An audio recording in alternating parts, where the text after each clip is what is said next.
Es la capacidad del miocardio para llenarse y distenderse. Son las de las transitales. ¿Qué es de las transitales? Telesistólica. Es la capacidad que tiene el miocardio para distender. Esa era la telesistólica. Sistólica. Verán que estamos revisando solo fisiología, ¿no? Todavía no vemos nada de fisiopatología y peor de monitorización hemodinámica. Entonces, ustedes no comprenden estos conceptos, ¿cómo vamos a realizar monitorización hemodinámica? Cuando vemos monitorización hemodinámica va a parecer chino eso.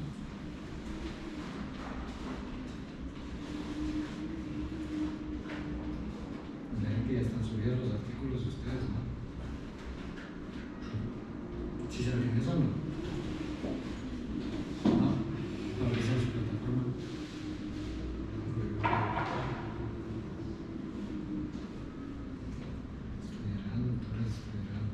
Estábamos recién empezando viendo solo fisiología. No estamos viendo nada todavía de cosas intensivas. Claro que a veces hacemos preguntas y vemos las aplicaciones de lo que estamos revisando. Pero si ustedes no estudian, ahí estamos. Pésimo.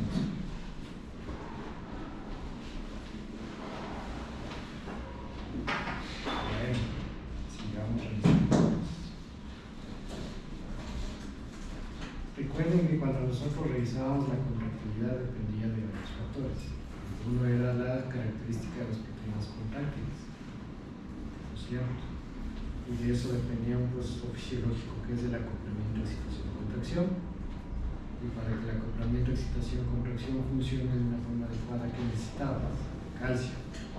Recuerden que el acoplamiento excitación-contracción es un proceso de calcio que libera más calcio. El calcio favorecía la conformación, el cambio estructural de la troponina I hacia troponina T, para que la tropomiosina se retire y el filamento de miosina se ponga en contacto con la actina y se ponga el proceso de contracción, ¿no es cierto? Pero, aparte de la función sistólica neta, que es la parte contráctil, también tú tienes el otro componente que te justifica, que es la función diastólica. Entonces ahí viene la relación que ustedes decían del mecanismo de Freienstahl, ¿no es cierto? Debes tener un llenado adecuado, una función diastólica adecuada para que descienda la fibra y después esa fibra se contraiga con fuerza y pueda expulsar. Por eso es que, si bien es cierto, cuando nosotros hablamos de contractilidad en sí, podemos decir que es la función sistólica neta, pero para que esa función sistólica neta funcione, ¿de qué depende?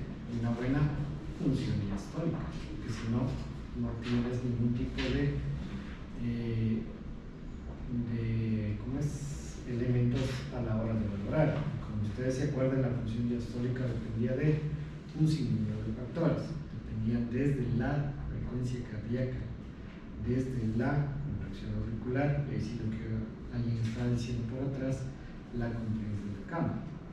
Este también es otro factor que se considera a la hora de valorar estos componentes. Ahora, siguiendo la valoración de la parte cardiovascular, ya vimos que es precarga, vimos que es contractilidad, ahora vamos a ver qué es el otro determinante, que es la poscarga. Y ahora, asimismo, ¿qué es poscarga para ustedes?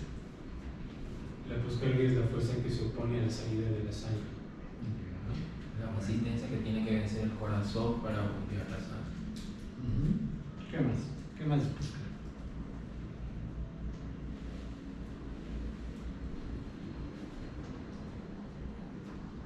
¿Qué más es poscarga para ustedes?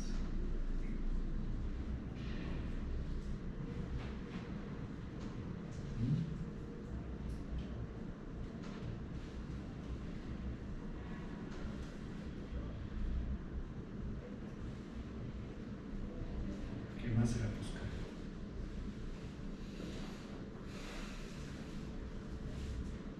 Cuando ustedes ven a los pacientes y hablan que tienen una poscarga aumentada, habitualmente, ¿qué hacen relación?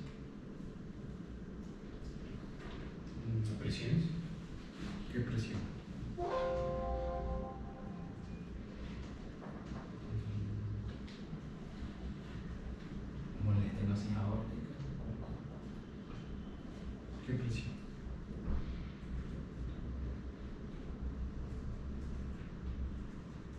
el diastólico. Recuerden que ustedes están hablando que son fuerzas, ¿no es cierto?, que se oponen a la expulsión de sangre. ¿Cuál es la fuerza que se opone a la expulsión de sangre? La presión arterial sistémica, si es que es el ventrículo izquierdo, y la presión arterial pulmonar, si es el ventrículo derecho. Por eso ustedes cuando hablan de poscarga aumentada, cuando ustedes ven pacientes dicen la poscarga está altísima. Cuando tú regresas a ver el monitor, ¿qué dices? Ese paciente está hipertenso, ¿cierto? Como les decía, si bien es cierto la poscarga hace relación a la resistencia que debe vencer el ventrículo para avanzar la sangre, y en definitiva la poscarga viene a ser la presión arterial, ¿no es cierto? Y el componente de la presión arterial, el sistólico, es el más importante, porque el 80% de la poscarga depende netamente de la presión arterial sistólica, ¿sí?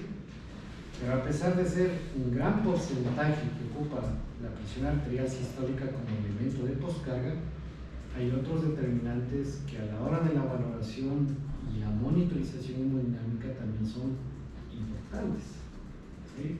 Que habitualmente, como les mencionaba anteriormente, poscarga es presión arterial.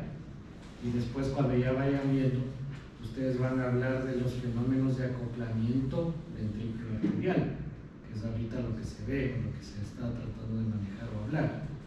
El acoplamiento que debes tener entre la función contráctil y la función de poscarga, para hablar que el sistema cardiovascular está estable o está funcionando de una manera mucho más adecuada. Y de la misma manera, cuando ustedes estaban revisando precarga, ustedes también tienen algunas definiciones para hablar de poscarga, ¿sí? Y como ustedes ven, miren, es un montón de definiciones que tú tienes que hacer el análisis a la hora de hablar de poscarga. Y habitualmente el análisis que se hace cuando ustedes hablan de poscarga es lo que ustedes decían, ¿no es cierto? La resistencia que debe vencer a la eyección ventricular. ¿Cuál es esa resistencia que debe vencer? La presión arterial sistémica, si es el ventrículo izquierdo, o la presión arterial pulmonar, si es el ventrículo derecho. Por eso, como ustedes ven aquí, es la carga contra, ¿no es cierto? La carga que debo vencer o la carga que yo debo tener. Y si bien es cierto, desde el punto de vista fisiológico, la carga contra o la carga que debe vencer está representada por la presión arterial, en condiciones patológicas hay otras circunstancias que también pueden generar un aumento de la poscarga, ¿sí? Entonces ahí lo que decía su compañero, las estenosis aórticas, ¿no es cierto? Tú tienes un orificio pequeño por donde quieres mandar la columna sanguínea. Indudablemente ese orificio pequeño va a hacer que aumente, ¿no es cierto?, la poscarga. Entonces, eso ustedes deben entender. Así que la poscarga o las condiciones de carga que te dicen aquí son fisiológicas y son patológicas. Otra condición de carga que tú tienes es la coartación aórtica. Tú tienes una aorta que en unos segmentos iniciales es estrecha, es estenótica y después se hace normal, ¿no es cierto? Esa también es una condición de poscarga aumentada. ¿Ya? ¿Qué más te dice? La presión en las arterias. Por eso es importante, por eso es también un elemento que se debe hacer a la hora de valorar o a la hora de hacer la monitorización dinámica. Porque como ustedes vieron cuando nosotros hacíamos la distinción entre ventrículo derecho y ventrículo izquierdo cuando hablábamos de contractilidad, el ventrículo izquierdo, ¿qué te dice? Que tolera mejor poscarga o tolera mejor presión, ¿no es cierto? El ventrículo derecho no tolera muy bien la poscarga. ¿Y ese cuál es el punto de vista práctico que ustedes tienen? Solo el mejor ejemplo que tienes es el tromboembolismo pulmonar. El tromboembolismo pulmonar, ¿qué tienes? Hipertensión pulmonar severa, aguda. El ventrículo derecho, ¿qué hace? No jala, ¿no es cierto? Y lo que hace es dilatarse. Se dilata ahí, no puede funcionar de una forma adecuada. Y por eso es lo que te pone como presión a nivel de las arterias. ¿Sí? El otro elemento que hay que considerar es este, que es sumamente importante desde el punto de vista fisiológico. la tensión de pared. ¿Por qué? Porque para tú vencer una poscarga, ¿qué debes hacer? Debes hacer un esfuerzo, debes tensionar la pared para poder eyectar o poder mandar la sangre.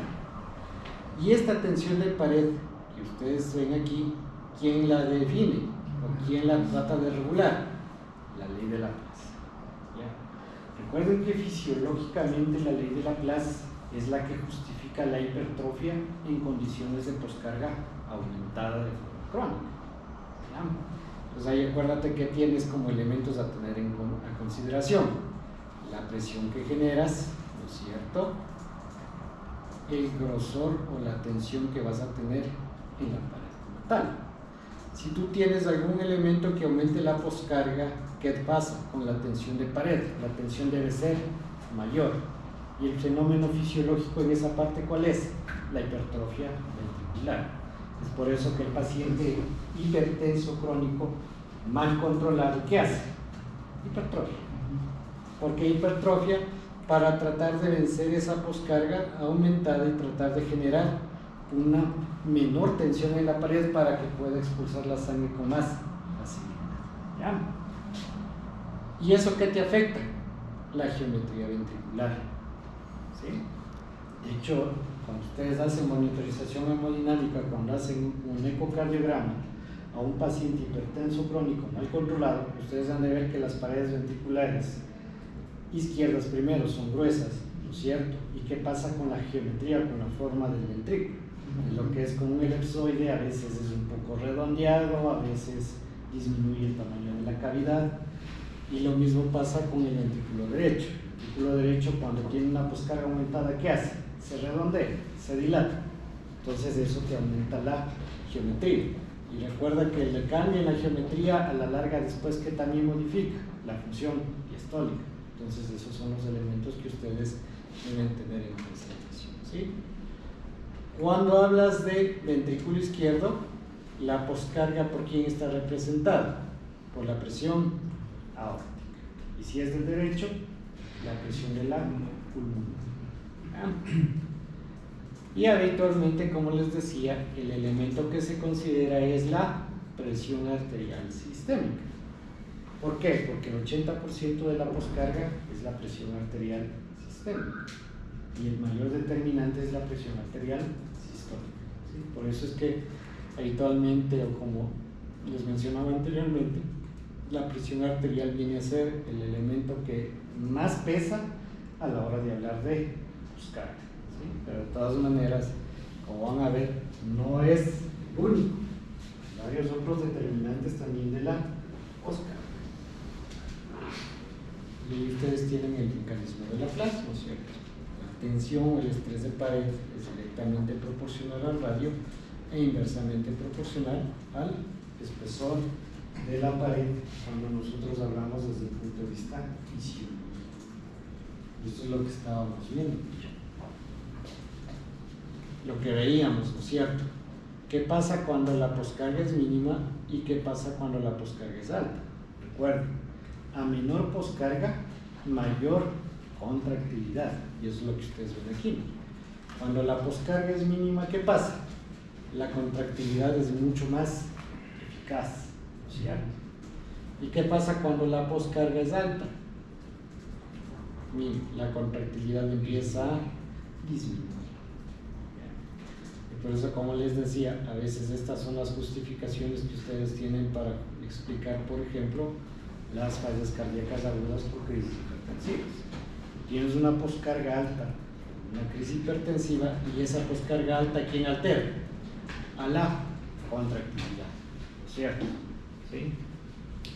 Y ahí viene pregunta para ustedes.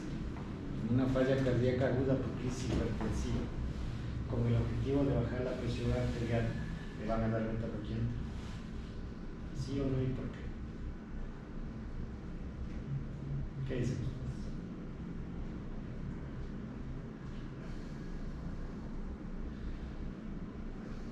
En base a este dibujo. Porque cuando ustedes ven manejo de crisis hipertensiva, el fármaco de elección es el labetalol en todos, casi, ¿no es cierto? O sea, hay unas poquitas que tienes unos elementos a considerar. Te viene un paciente con falla cardíaca aguda con 220 cilindros. Y dices, bajemos de la presión. ¿Le das la beta, no? Es la pregunta.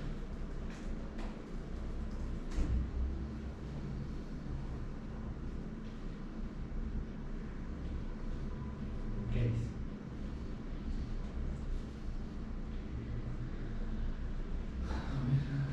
Es inversamente proporcional la focal. Disminuye la contracción. Es directamente proporcional. No se debería porque baja. Si de por sí ya tuviera que estar baja la frecuencia, no vas a terminar bajando más, vas a terminar en una bradicardia. Aquí, más que eso. Aquí tiene. ¿Qué pasa cuando la poscarga es mínima? La velocidad de contracción es mucho más eficaz y la función expulsora es adecuada. ¿Qué pasa si le aumentas la poscarga? Mira cómo cae la velocidad de contracción. Se deprime. Y si tú das un beta bloqueante, ¿qué pasará? Se deprimes mucho más. ¿Sí? Entonces, ese es el mecanismo por el cual no debes dar beta bloqueante en una falla cardíaca aguda por crisis hipertensiva. Claro. Si ya de por sí, ya por una poscarga alta, tienes un inotopismo deprimido. Métele el beta bloqueante. ¿Qué hace el beta bloqueante? Deprime mucho más. ¿No es cierto? Deprime mucho más la contractilidad. Entonces, a veces eso es lo que suele pasar. Viene en crisis, en fallo cardíaco agudo, por bajar la presión, toma tu labetalol, macho calmas. ¿Cuál será la respuesta? ¿Qué deberás hacer? Deberás bajarle las resistencias. ¿Cómo le bajas la resistencia? Le vas a pilatas. Y es por eso que en las crisis hipertensivas por fallo cardíaco das cualquier nitrato, nitroprusiato o nitroglicerina. Ya ven que ahí tiene la lógica de todas las cosas que hace. ¿Sí?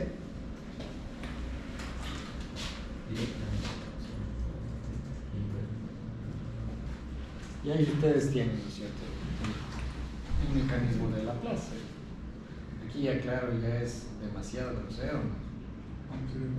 Pero hay pacientes hipertensos súper mal controlados que pueden llegar a hacer esto. Hacen una hipertrofia tenaz.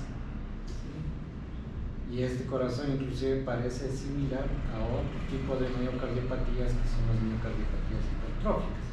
La diferencia es que aquí tú tienes una hipertrofia concéntrica allí en todos los segmentos cardíacos. La miocardiopatía hipertrófica es asimétrica, solo se van hipertrofiando ciertos segmentos.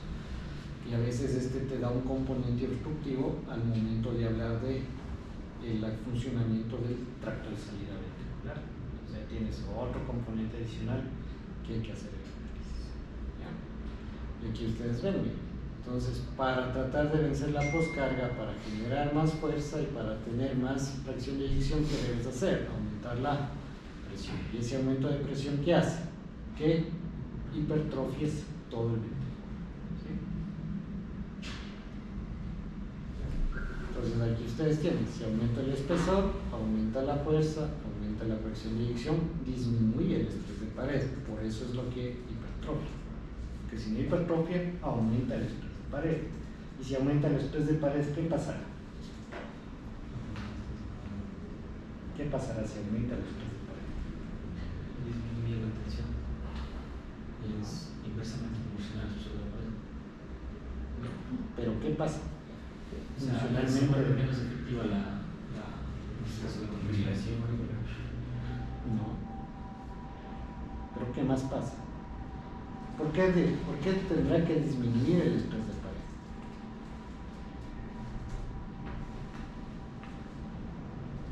Disminuye el llenado. ¿Dónde? Disminuye el llenado. ¿Cómo se nutre el corazón? ¿Insisto o no? En diástole. En el ventrículo. El ventrículo izquierdo en diástole y el derecho, insisto, en diástole. Si tú tienes un corazón que tiene un estrés de pared altísimo, ¿cómo estarán los vasos subepicárdicos y endocárdicos? estar pero hecho puñete, se nutrirá el corazón, no se te va a nutrir. Entonces, aparte de aumentar el grosor de la pared para generar una mayor fuerza de contracción, también baja el estrés para que el vaso sanguíneo pueda perfundir el miocardio. Porque si no, imagínate un corazón así, ¿cómo estarán los vasos? Pues van a estar pero colapsados, ¿cierto? Y vas a tener fenómenos isquémicos de este corazón. Pero mientras mantengas el mecanismo fisiológico, la disminución de estrés que favorece que el corazón siga nutriéndose, que el corazón siga perfundiendo. ¿Ya? Pero ¿con qué pagas? Como dicen en esto, nada es gratis en esta vida. ¿Con qué pagas? Con aumento de la rigidez. ¿No es cierto? Generas mayor fracción de eyección, te nutres mejor porque tienes menos estrés de pared. Pero ¿qué pasa? El corazón se pone rígido, ahí vienen los casos de disfunción diastólica. Aquí tienes alteración en él. ¿Ya? Entonces ahí viene lo que ustedes veían cuando estábamos hablando de funciones en esta parte.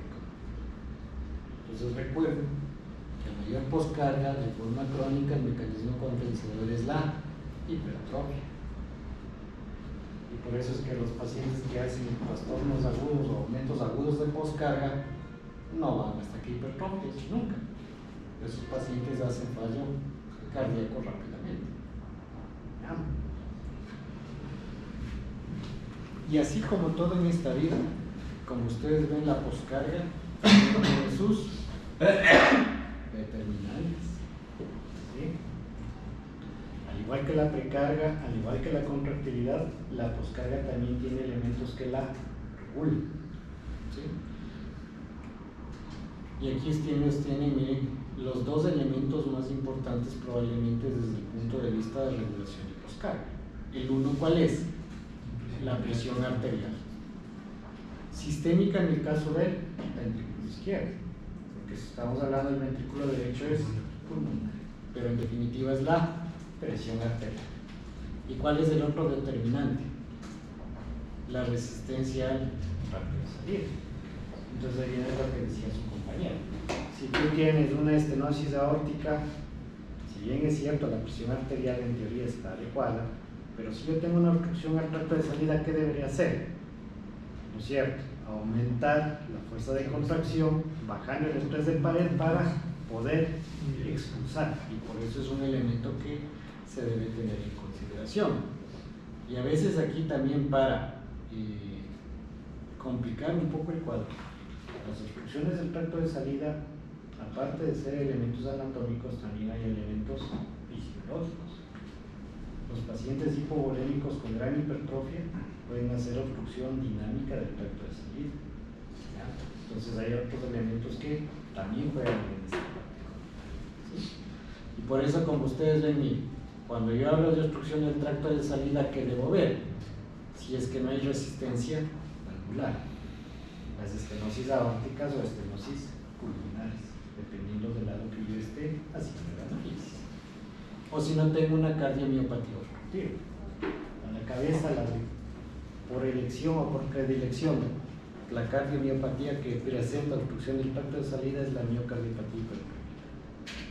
¿Sí? Cuando ustedes revisen, si es que les dan miocardiopatía hipertrófica, ustedes van a ver que de los 6 tipos de miocardiopatía hipertrófica, 3 cursan con obstrucción del tracto de salida. La obstrucción del tracto de salida es un componente diagnóstico y pronóstico en la miocardiopatía hipertrófica. Por eso es que le ponen a este elemento. La cardiopatía hipertensiva rara vez te da obstrucción del tracto de salida. Es muy raro en realidad, ¿sí? Pero la miocardiopatía hipertrófica tiene este componente de obstruir el tracto de salida. Pero como les decía, la obstrucción del tracto de salida no es únicamente anatómica, sino también hay obstrucción fisiológica o dinámica. Y eso también hay que saber valorar. ¿Ya? Y si nos vamos por acá, presión arterial sistémica, miren, tienes un montón de factores o un montón de determinantes a la hora de tener la consideración con relación a la presión arterial sistémica. Mira, uno de los determinantes, ¿cuál es? El volumen sistémico. ¿No es cierto? Es un determinante. ¿Cuál es el mejor ejemplo que tú puedes hacer? Paciente que tiene hipovolemia. Baja el volumen sistólico, ¿qué pasa con la presión? ¿Ya? Pero hay otro factor que ya va jugando, que ya no depende del volumen sistólico, sino también depende de la característica de la arteria, la confianza arterial. Y ese es un factor que se debe considerar a la hora de la monitorización de la presión arterial. Que no es lo mismo la confianza arterial en un paciente joven versus la confianza arterial en un paciente anciano. No es la misma confianza arterial a nivel central, a nivel aórtico, versus la confianza arterial a nivel periférico.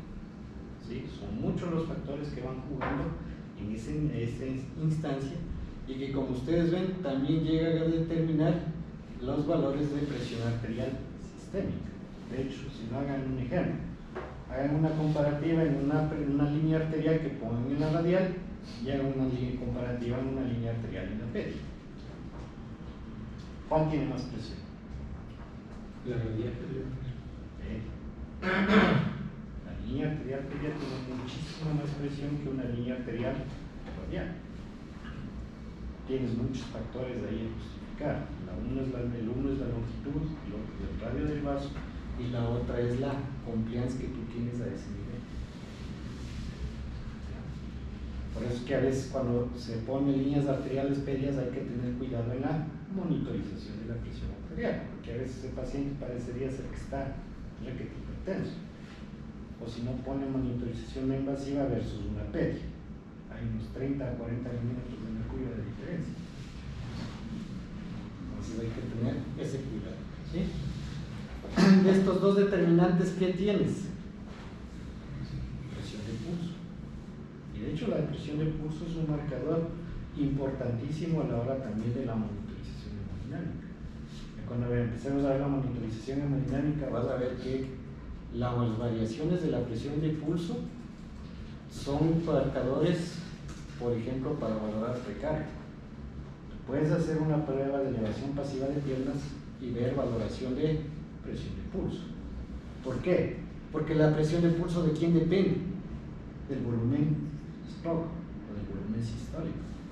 Y también de quién depende, de cómo está la arteria. ¿Sí? Y este determinante te da la presión arterial sistólica. Por eso les decía, el determinante más importante de la poscarga, ¿cuál es? La presión arterial sistólica. ¿Ya? Pero acuérdate que la presión arterial sistémica no solo es sístole, sino también es diástole. Y acuérdense que la presión arterial diastólica, ¿qué determina? El tono vascular. Cuando tú tienes una presión arterial diastólica muy baja, es porque el tono vascular está jodido. Está jodido el tono vascular. Y ya vamos a ver después que la mejor medida de tono vascular es la elastancia arterial. Es la mejor medida que tú tienes para ver tono vascular. ¿Sí? Y de hecho, en algunos pacientes, inclusive en los pacientes sépticos, la presión arterial diastólica es pronóstica. Presiones arteriales diastólicas por debajo de los 40 milímetros de mercurio aumentan la mortalidad de forma exponencial. Y peor si tú manejas un paciente cardíaco que dices que se nutre en diastólico, tiene con presión arterial diastólica baja. Empieza a ser fenómenos isquémicos. Entonces, por eso es que es un elemento que se considera. Y de aquí hay otras derivadas que salen, que es una derivada que está estudiándose ahorita bastante, es la presión de perfusión diastólica. La otra derivada para monitorización. ¿Y de qué depende la presión arterial diastólica? Mira, de la resistencia periférica total. De eso depende. Por eso es, como les decía, la presión arterial diastólica es un marcador de tono vascular. Entonces, el ejemplo más característico, ustedes valoren un paciente con choque hemorrágico y un paciente con choque séptico. En el choque hemorrágico, para compensación, ¿qué hace? Vasoconstricción, ¿no es cierto? ¿Y cómo está la presión arterial diastólica ahí? Elevada, alta. ¿Y la presión de pulso cómo está? Cortita, ¿no es cierto? ¿Qué pasa en el séptico? ¿Cómo está la presión arterial diastólica? En el suelo. Y cuando tú sacas presión de pulso, ¿cómo está? Altísima. ¿Ya? Exacto. ¿Sí? Entonces eso es lo que se debe tener en consideración. ¿Y también de qué depende? Del volumen sanguíneo.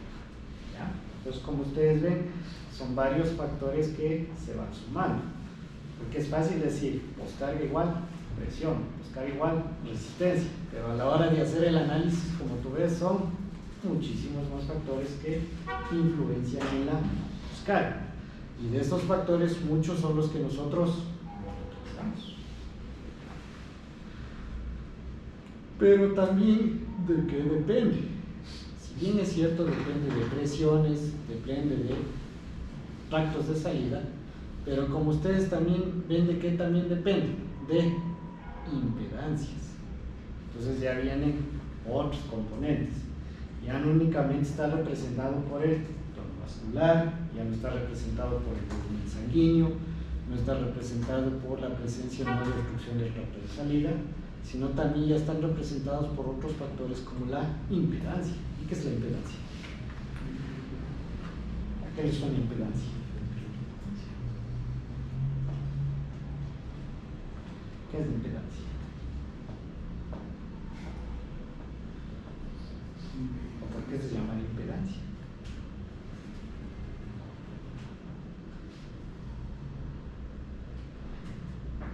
¿A qué se parece impedancia?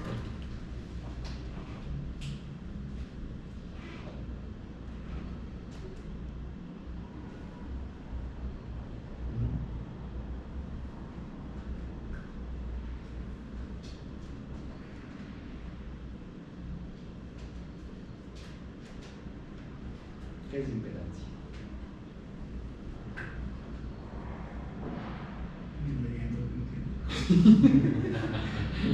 Ya, pero ¿a qué le suena? ¿De dónde creen que viene impedancia? Impedancia viene de impedir. ¿Y qué es impedir? Obstruir, oponerse, ¿no es cierto? ¿Por qué es importante eso? Porque recuerden que cuando ustedes estudiaban histología, las arterias grandes, ¿cuál era la particularidad de una arteria grande? Una arteria grande era elástica por predilección, ¿no es cierto? Y esa arteria elástica, ¿qué capacidad tenía? De retraer sus fibras elásticas y mantener energía potencial. Se contrae el corazón y esa energía potencial, ¿qué hace? ¿O en qué se transforma? En energía cinética. ¿Para qué? Para que la onda de pulso siga o continúe. ¿Qué pasa conforme la persona va envejeciendo? La impedancia arterial disminuye. ¿Por qué? Porque las fibras elásticas, acuérdate que hasta los 50 años tienes las 4 a 6 capas de fibras elásticas. Pasados los 50 empieza a disminuir. ¿Y qué pasa con la arteria? La arteria se hace dura, se hace rígida, ¿no es cierto? ¿Tendrás la misma facilidad cuando el corazón se contrae de poder propulsar la onda de pulso? No vas a tenerla, ¿no es cierto? No va a ser fácil. Vas a tener una impedancia, o vas a tener algo que te impida que la sangre o la columna de sangre pueda fluir de una manera mucho más adecuada. ¿Ya? Por eso es que te ponía ahí que la impedancia es un factor que también te regula la poscarga. Por eso, como les decía, al momento de hacer el análisis de la poscarga también hay que ver a quién le estás investigando, a quién le estás monitorizando la poscarga. ¿Por qué? Porque la impedancia arterial es distinta en ustedes, que son jóvenes, a un paciente de 70 años que tiene aterosclerosis, que las bandas elásticas ya están disminuidas y por ende el potencial contráctil o elástico de las arterias va a estar alterado, ¿sí? Si ustedes quisieran ser clínicos natos y ver si es que hay alteración de la impedancia o no, tendrían que hacer una prueba del talón codo, para ver cómo está la velocidad de onda de pulso arterial hacia el talón y hacia el codo. Si tú ves una onda enlentecida, la impedancia en esas arterias son altas. O sea, la impedancia podría definirse como la resistencia al flujo. Lo que te impide el flujo, porque ya vamos a ver que la resistencia tiene los otros determinantes que estábamos viendo la otra vez. ¿Sí? ¿Está claro o no? No. No. ¿Qué dice la impedancia? ¿Qué es lo que muestra? Es una medida de oposición que presenta un circuito a una corriente que se aplica a una tensión. Acuérdense que el sistema cardiovascular es elástico, ¿cierto? Tiene un fenómeno pulsátil, por eso tú palpas la onda de pulso. Para generar ese fenómeno pulsátil, ¿qué necesitas? Generar una fuerza, y esa fuerza ¿de qué depende? De una tensión, es lo que te dice. Con esa fuerza y esa tensión, ¿qué generas? Un flujo que tiene que circular o tiene que seguir. En el sistema cardiovascular, para que ese flujo se propague y siga avanzando, recuerda que tienes una fase diastólica en donde no hay contracción.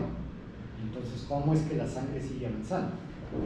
Ese fenómeno se produce por la contracción de las arterias elásticas o por la disminución en la impedancia que tú tienes. ¿Ya? Por eso les decía.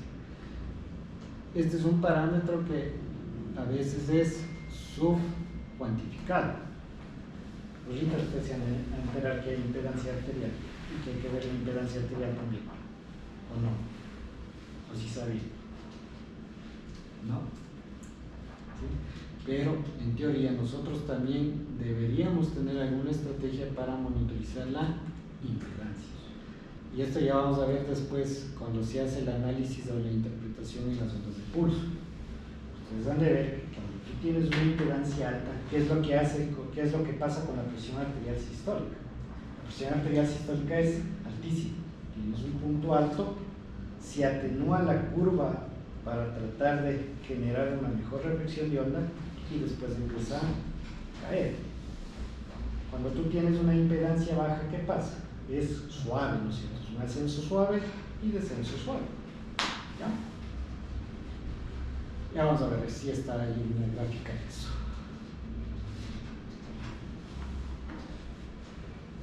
Y la impedancia, ¿qué te va a determinar? La presión ventricular sistólica. Entonces, aquí, ¿cómo quedaría? Con una impedancia alta, la presión ventricular sistólica, ¿cómo debería estar? Si dices que es lo que impide que el flujo sanguíneo siga, debe estar alto. Y aparte tienes los otros factores que están modificando el mecanismo de Laplace. El radio telediastólico, que va a dar o que va a definir el radio sistólico ventricular, y la hipertrofia compensatoria del crecimiento normal, que te va a definir el grosor de la placa. Entonces ahí tienes los dos elementos de Laplace.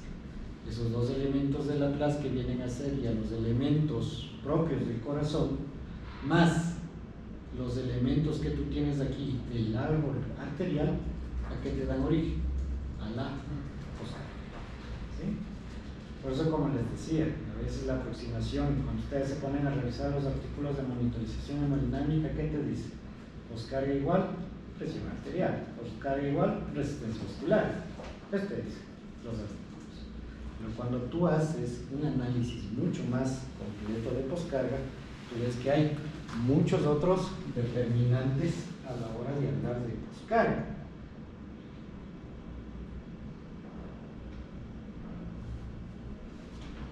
Y es por eso que actualmente se trata de hablar, o se trata de decir también de parámetros estáticos y parámetros dinámicos a la hora de hacer el análisis de la poscarga. ¿Cuáles son los parámetros estáticos? La impedancia aórtica, lo que estábamos haciendo el análisis. O sea, si tú tienes una arteria muy rígida, la oposición al flujo sanguíneo va a ser alta. ¿Y el corazón qué tiene que hacer? Más fuerza para poder enviar y que la onda de flujo pueda transmitirse. Pero también, ¿de qué depende? Otro factor más, la viscosidad sanguínea. Acuérdense que un parámetro, cuando hacíamos el análisis de la de la ecuación de Pauli y Hageman, uno de los factores que tenías era la resistencia, y de la resistencia tenías otro factor que es la Viscosidad. ¿cierto? Si tú tienes un paciente con una poliglobula importante, con un síndrome de hiperviscosidad o con una hiperleucocitosis, ya vas a tener tercero, resistencias al flujo altas. Y es por eso que a veces la resistencia al flujo alta que te da, por hiperviscosidad, fenómenos de éstasis y trombosis. Y la resistencia vascular periférica o resistencia vascular pulmonar, de acuerdo al lado que ustedes hagan el análisis. ¿Sí? ¿Y cuáles son los índices dinámicos? La ley de Laplace es un parámetro dinámico porque va a variar de acuerdo a los parámetros estáticos y va a variar de acuerdo a los otros determinantes del gasto cardíaco como tal. La forma ventricular, acuérdense que la ley de Laplace o la hipertrofia puede afectar la forma y puede afectar el tamaño. Y producto de la ley de Laplace vas a tener cambios en el grosor, ¿cierto? Y también vas a tener alteraciones o vas a tener elementos relacionados con la presión intracapilar. Entonces, como ustedes ven, son múltiples los parámetros que se van sumando solo para hacer el análisis de la carga. ¿Sí? Y por eso, realmente lo que se trata de hacer es un análisis mucho más complejo que se llama carga arterial. Ahorita la poscarga es la carga arterial. Pero aparte de los factores arteriales, aparte de los factores cardíacos, también hay otro factor que altera la poscarga. ¿Cuál es ese? La presión transmural. La presión transmural también es un factor que te puede afectar la poscarga. ¿Ya? La presión transmural, aquí es igual. Recuerda que toda presión transmural es la diferencia entre dos presiones que están separadas por una estructura. En el caso del corazón, la presión transmural cardíaca, ¿cuál es? La diferencia que tienes entre la presión intratorácica, la presión pleural, menos la presión intracavitaria. ¿Sí? En condiciones normales en las cuales nosotros respiramos, aquí tú tienes una presión atmosférica de 0 y una presión aórtica de 90. Cuando tú respiras, ¿qué pasa? La presión intrapleural se hace más negativa para jalar el aire, ¿no es cierto? Menos 10. Y la presión aórtica se mantiene. Si tú dices que la presión transmural es la resta de presiones, entonces resta 90 menos 10. Menos por menos, más 90 más 10. Sí, es un fenómeno de vacío, entonces ¿ya? Aumenta la poscarga. Y ahí viene la justificación de por qué ustedes, en los pacientes con fallo cardíaco y edema agudo del pulmón, les da presión positiva. ¿Cierto? Quítale este signo negativo. 90 menos 10, ¿cuánto te queda? 80. Para el corazón que está en falla, ¿qué será más fácil? ¿Vencer una resistencia de 100 o vencer una resistencia de 80? Y por eso es que tú pones presión positiva. ¿Ya ven que ha sido fácil? Ahora sí ya sabes por qué es la ventilación con presión positiva en un choque cardiogénico, pero no en todos. O en los edemas agudos del pulmón, en el fallo ventricular izquierdo. Le bajas la poscarga.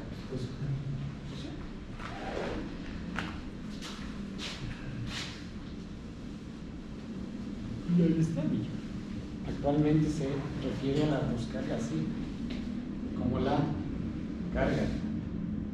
Y como tú ves, la carga arterial depende del mismísimo gasto cardíaco y depende de la presión arterial. ¿Sí? Estos dos factores hacen que tú tengas una carga o una poscarga. Pero como ustedes ven, esta carga arterial ya viene ya con otras particularidades, que es lo que estábamos haciendo en el análisis, que es la propiedad mecánica del sistema arterial: impedancia, elastancia, compliance. ¿Sí? Y la particularidad de las reflexiones de la onda arterial. Este es un elemento nuevo que se ha ido sumando y que hay varios estudios que te hablan del papel que tiene la onda reflectiva del árbol arterial. elemento que te puede contribuir a la poscardia.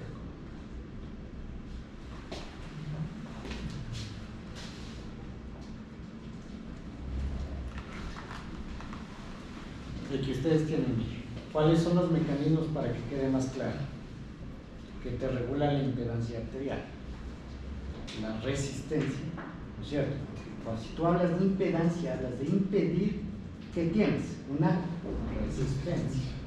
Y esta resistencia, ¿por qué está determinada? Por la presión aórtica media, ese es un factor. Y el otro factor es las resistencias en serie y paralelo. ¿A qué hace relación con resistencias en serie y paralelo en el árbol arterial? ¿Qué es una resistencia en serie y qué es una resistencia en paralelo? La resistencia en serie es cuando los vasos van uno atrás de otro, mientras que los paralelos, cuando se dividen las presiones en un árbol arterial y luego se unen para terminar en otro. Entonces, por lo general, cuando las presiones son una tras otra, se suman, tienen una presión más alta, mientras las que se distribuyen suelen tener una presión menor. Entonces ahí ustedes ven, ¿no es cierto?, cómo es que cuando sale el corazón sales con 90 de presión y cuando llega a los capilares, ¿con cuánto llega? 8 a 10, depende del capilar. Y entonces, ¿dónde se pierde tanta resistencia? ¿Dónde se pierde tanta presión? En la resistencia.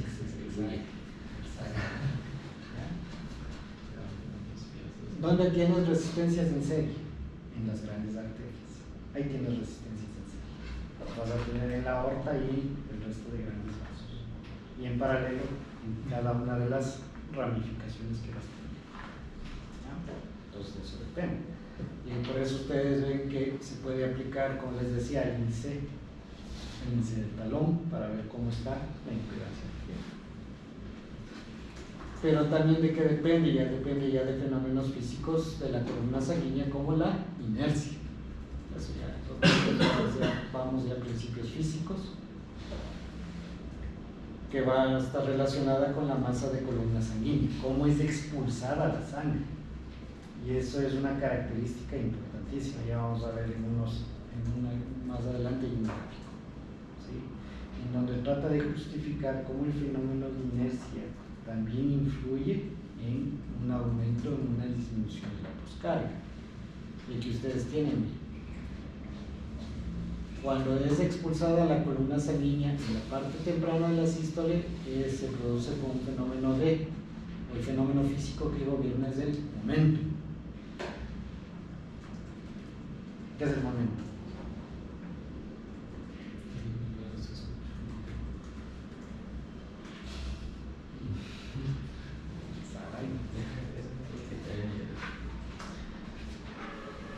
¿Se acuerdan del péndulo? El movimiento pendular. Entonces el momentum es una unidad en la cual una columna de sangre está en un lado, pasa un tiempo y después pasa a otro lado. Eso es el momentum. Y el otro que está jugando aquí es la presión. ¿Sí?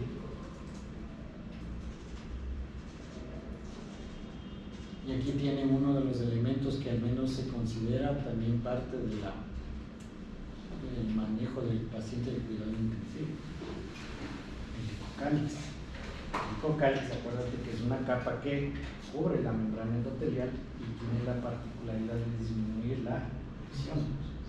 Cuando se pierde el hipocáliz, hay un aumento en la presión, hay un aumento en el cizallamiento endotelial y se lesiona mucho más. ¿Ya? Por eso es que ustedes ya no sé si es que han de haber visto, tienes bastantes artículos que te hablan de una resucitación guiada para también proteger el hipocáliz. Por eso las soluciones con cloro no se Y la frecuencia cardíaca también te va a determinar porque es la que te va a generar la mayor presión. ¿Sí? Y la compliance ya viene por otros factores, como la frecuencia cardíaca y este otro que es el efecto fenómeno de intensidad. Ya son más cosas que ya. Y ahí está. Miren cómo es una condición normal y el flujo que se va generando. ¿Qué pasa si tú tienes una disminución en la compliance aórtica? ¿No o sea, una aorta con una impedancia alta, una aorta rígida, una aorta dura. ¿Qué pasa? Mira con el flujo aórtico. Y para tratar de mantener el flujo, ¿qué debe hacer el corazón? Más. Por eso es que ustedes vieron que cuando estábamos viendo el análisis o ese árbol que te decía, que para tú mantener o para tratar de vencer una impedancia alta, ¿qué debes hacer? Aumentar la presión intracapital para tratar de mantener un flujo aórtico constante. O sea, esto es un fenómeno compensatorio. ¿Este fenómeno compensatorio es agotable? Claro que ¿Esto sí. pasa de la hipertrofia concéntrica a la hipertrofia excéntrica? No. ¿No es de ahí? La hipertrofia excéntrica es otra cosa, es otro fenómeno totalmente distinto. ¿Sí? Pero aquí solo estamos haciendo el análisis del vaso sanguíneo, estamos haciendo el análisis de la contractilidad como tal. Entonces, ¿qué tienes que hacer para vencer o para tratar de mantener el flujo aórtico? Mira cómo sube la Oscar, mira cómo sube la presión y mira cómo la presión dentro de la cámara, cómo sube la presión dentro o la presión arterial sistólica. Es el mecanismo que se presenta para tratar de mantener el flujo. Porque si tú mantienes un mismo nivel de presión, ¿qué pasa con el flujo aórtico? Disminuye.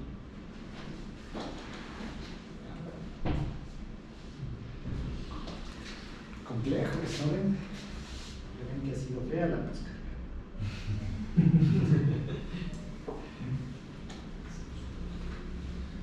Ya ven que ha sido feísima la pesca. Y aquí está, ¿no es cierto?, lo que hacíamos en el análisis. Entonces, cuando se contrae el ventrículo, las fibras elásticas que tú tienes aquí mantienen esa energía potencial y se transforma en cinética para favorecer el impulso del flujo sanguíneo. Y las fibras elásticas que te van a determinar la impedancia de la aorta. ¿Sí? Pero hay otro factor que ustedes también deben tener en consideración, ¿no es cierto? Que va a llegar un momento en el cual la onda de transmisión va a topar en algún lado, que son los capilares, y después tiene que regresar. ¿Sí? ¿Por qué es importante este fenómeno? ¿Por qué es importante entender esto? Entonces, ¿qué yo creo que antes de seguir. Este es el Ricketts arterial. Esto es lo que trata de justificar, como ustedes ven, cómo se presenta físicamente la. Pues ahí hay varios sistemas que no vale ver, pero bueno, este por ejemplo es un modelo tricompartimental que se llama, donde tú tienes una bomba generadora, en este caso es el corazón, tienes un generador o un capacitor que son las arterias elásticas y tienes una salida o un gasto que en este caso está representado por las resistencias. El corazón, ¿qué te va a dar? Si es una bomba, va a generar el fenómeno contráctil. Y desde el punto de vista físico, ¿qué te da? Inercia. Va a favorecer o la salida o la exclusión de sangre. Este capacitor, que es el Winkelzell, se llama Winkelzell por este reservorio, por eso se llama fenómeno Winkelzell, ¿sí? Este reservorio, lo que estamos viendo aquí, tenías unas arterias, unas capas elásticas, ¿no es cierto?, que lo que hacen es transmitir la onda de pulso fácilmente y después regresar esa onda de pulso, ¿ya? ¿Y esto qué te va a determinar? La resistencia. Y la salida que tienes va a generar la presión diastólica. Por eso, como les decía, la presión diastólica es un marcador de tono vascular.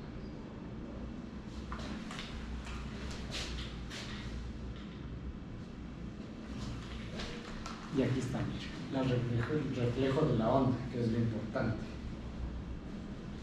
Entonces, acuérdate que la onda de presión arterial se contrae el ventrículo, manda y llega hacia determinado nivel. Y después esa onda tiene que reflejarse otra vez hacia el corazón.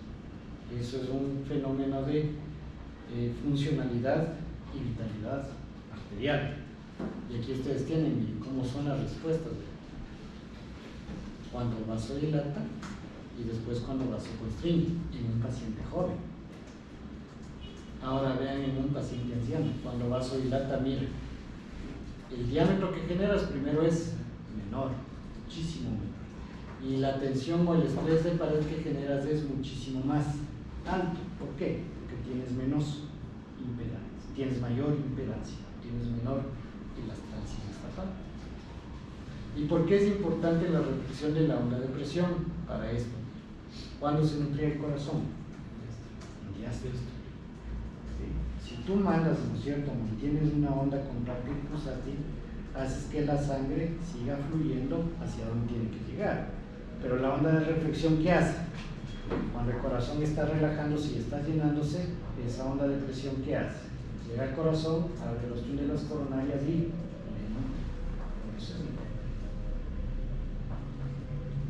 ¿y de qué depende? De la compliance y la elastancia. Más de la elastancia. Porque si tú tienes una arteria que es muy elástica, la onda de reflexión es buena y la nutrición es adecuada. Si tienes una arteria dura, arteriosclerótica, entonces indudablemente la onda de reflexión que tú vas a tener a ese nivel va a estar completamente alterada. ¿Tienen preguntas?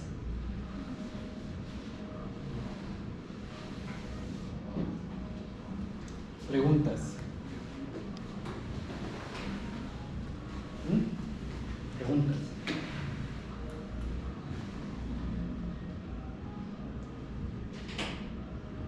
Y aquí ustedes tienen, miren, ¿qué es lo que pasa? ¿No es cierto? Cuando tú tienes una vitalidad y una buena reflexión de la onda de pulso, mira cómo aumenta la presión diastólica de forma importante. Y si tú tienes una buena presión diastólica, al menos a nivel de perfusión coronaria, la nutrición va a ser muchísimo más adecuada. Pero ¿qué pasa si tú ya tienes alteraciones a nivel de la compliance o elastancia arterial? Miren, acuérdate de lo que te decíamos, si tienes una alta impedancia, ¿qué tienes que hacer? Aumentar la presión. ¿Para qué aumentas la presión? Para que después la onda de pulso que debe reflejar también aumente la presión diastólica, si no, no se nutre en ese corazón. ¿Y qué pasa acá? ¿Qué pasa si es que tienes una baja impedancia y una altísima elastancia? Mira, prácticamente la onda de reflexión no se presenta, pierde tono. Y si pierde tono, no tienes cómo nutrir de una forma adecuada al corazón. ¿Ya? Preguntas.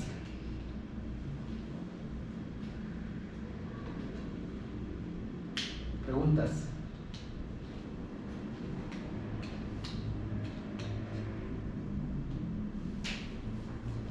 Preguntas.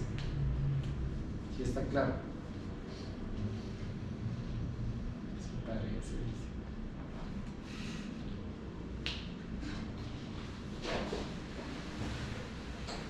Seguro que está claro, ¿verdad?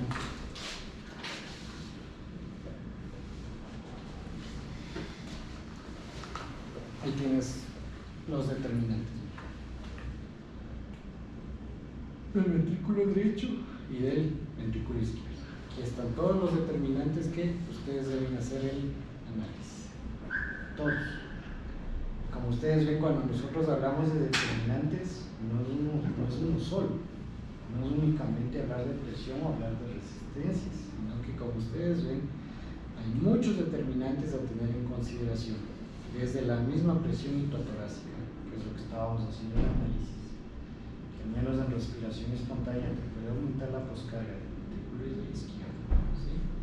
Hasta los otros como el radio, el grosor de la pared, la compliance arterial, la inercia sanguínea, que es lo que estábamos viendo, e inclusive la viscosidad.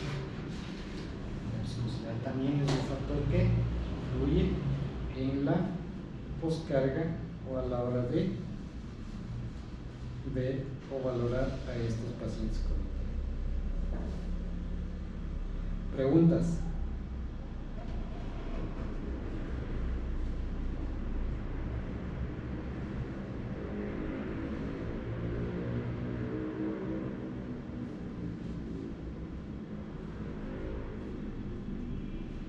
Preguntas. ¿No? Vayan a tomarse un café, corran, se les están ya no jalan ya. 5 minutos de receso, corran.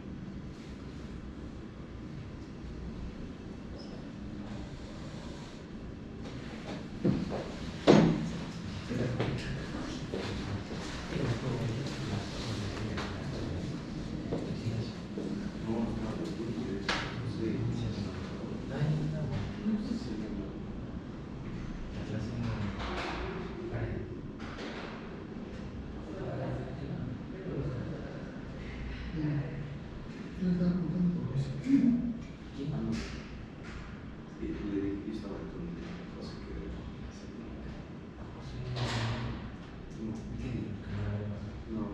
No hay una parte de esa.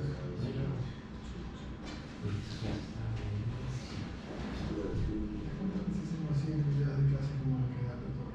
Lo que vamos a buscar en YouTube, no de pero igualitas.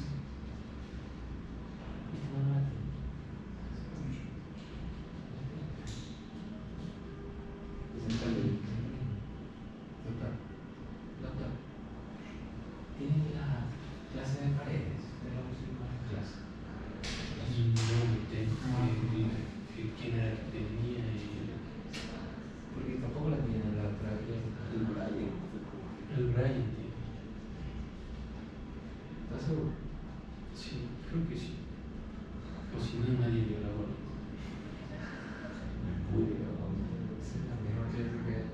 Ahí está el tema que nos va a tocar, dibujarlas. Las que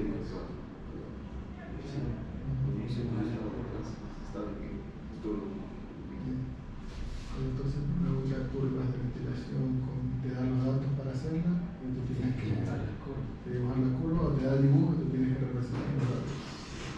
Cualquiera de los dos caminos. Y ahí en el hospital estamos haciendo ejercicio de tratamiento de tratamiento, hace un plan circular para mejorar la asistencia. Un ejercicio interesantísimo, reclutamiento. Reclutamiento. Tratamiento. Como reclutamiento.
Dijo que ya había subido. ¿Ya lo subió? Dijo que ya subió. Dijo ya lo subieron 3 días en el doctorado. ¿Y dónde está? No tengo idea, pero sí me dijo. Así que escribirlo y le tienes que ir. Debe haber subido, yo creo que todavía no nos va a salir. En Tú YouTube. tienes un canal de YouTube. Yo le dije que queremos un canal de YouTube y no para la Él tiene un canal de YouTube. Yo subí más del descargo, pero ese estaba de turno. suscríbete al canal. Tuve que decirle porque dijo que no quería que le introduzcan su clase. Me van a matar si lo hace. Dijo eso. En la primera clase. Por así Pero sí está hasta en TikTok, están los caretas. En YouTube busca los clases tienen buenas clases. En YouTube busca las de Víctor Paredes de creación en los congresos. Comprarle una computadora.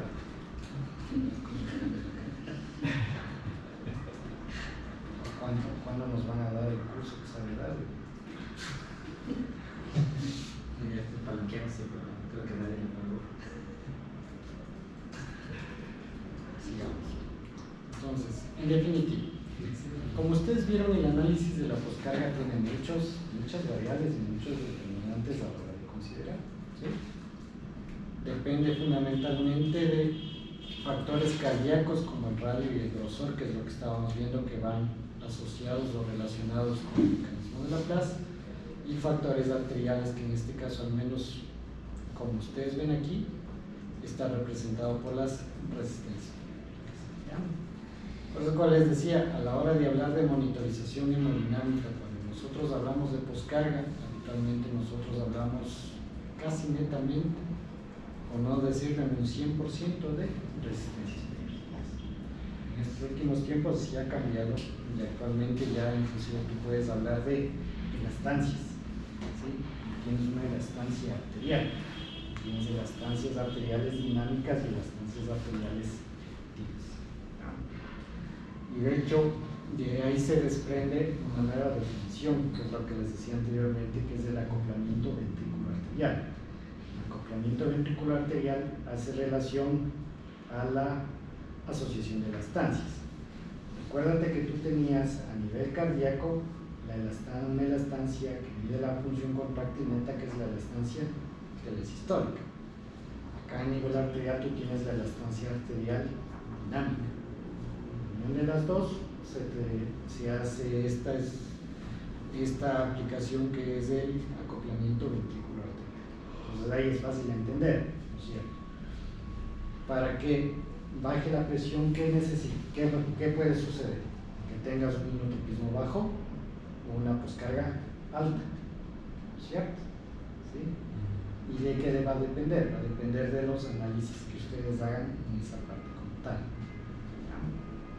Y viceversa.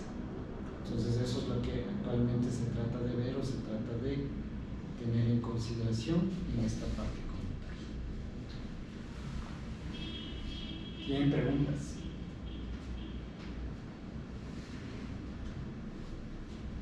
¿No? Si está claro. Sí, seguro. Sí, claro. Ahí le damos.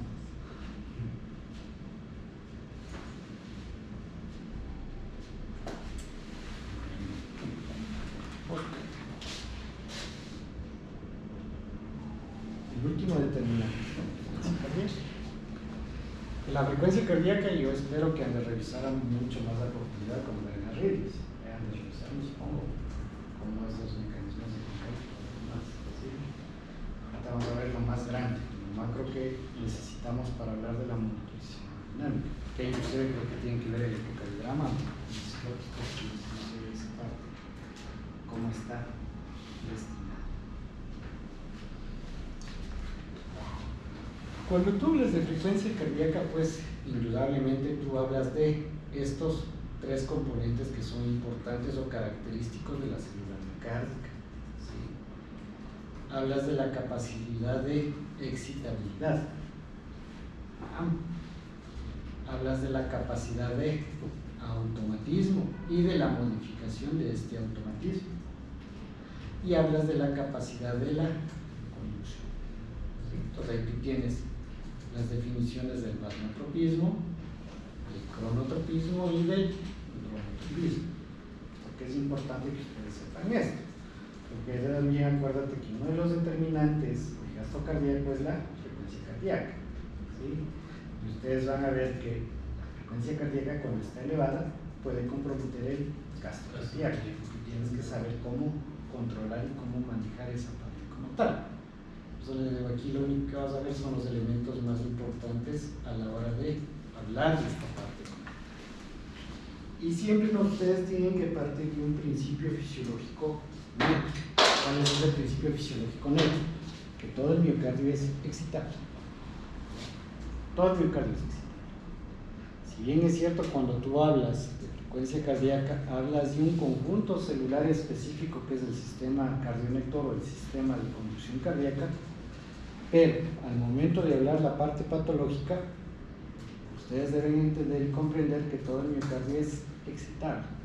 Si no, explíquense ustedes mismos cómo se generan las fibrilaciones auriculares, donde tú tienes múltiples focos que descargan, ¿no es cierto? O las taquicardias o mecanismos por reentrada, que ustedes van a ver después. ¿Sí? Tienes una reentrada que hace que prácticamente el músculo cardíaco que está alrededor siga excitando y siga conduciendo. ¿Ya? Por eso es que todo el miocardio tiene la particularidad de ser excitable. Recuérdense que fisiológicamente el miocardio, o estructuralmente más bien, el miocardio tiene la particularidad de ser un sensitivo. Por eso es que se estimula todo a la vez y no se van estimulando partes en esta situación como tal. Aquí ustedes tienen representado esquemáticamente el sistema de